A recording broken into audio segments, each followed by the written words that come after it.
నీ కొర ప్రాణం వరకు నిన్ను వాడుకొని వదిలేసేవాడే సాతాను, కానీ నీ మీద జాలిపడేవాడు కాదు. జాలిపడేవాడు ఎవడైనా ఉన్నాడంటే ఆయన నా యేసయ్య. నీ యేసయ్య కదా, నా యేసయ్య. జాలిపడేవాడు నా యేసయ్య.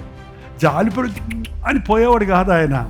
నా ఆకలి తీర్చేవాడు, నా కన్నీరు తుడిచేవాడు, నన్ను వాడుకునేవాడు తన పని కొరకు. ఆహా, ఇంతమంది కుటుంబం, వీళ్ళందరినీ రక్షించడానికి ఒక ఐగుప్తీయుడిని కొరపడంతో ఉన్నవాడిని దేవుడు వాడుకున్నాడండి. నన్ను కూడా దేవుడు వాడుకుంటాడని అడుగుతావేంటి నువ్వు?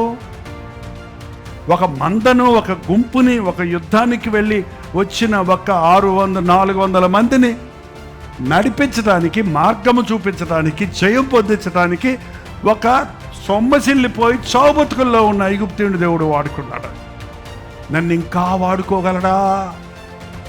ఎస్, ఇంకా వాడుకుంటాడు, ఇంకా వాడుకుంటాడు. నువ్వు ముసలుడు అయినా వాడుకుంటాడు, నువ్వు వికలాంగుడు అయినా వాడుకుంటాడు, నువ్వు మతిస్థిమితం లేనుడు అయినా వాడుకుంటాడు, నీకు ఫిట్స్ ఉన్నా వాడుకుంటాడు. ఏంటంటే నీకు ఇంగ్లీష్ రాకపోయినా వాడుకుంటాడు, నీకు తెలుగు రాకపోయినా వాడుకుంటాడు, నీ చదువు రాకపోయినా వాడుకుంటాడు. ఏంటండి ఆయన వాడుకోవటానికి ఏ హక్కులు అవసరం లేదు, అర్హతలు అక్కర్లేదు.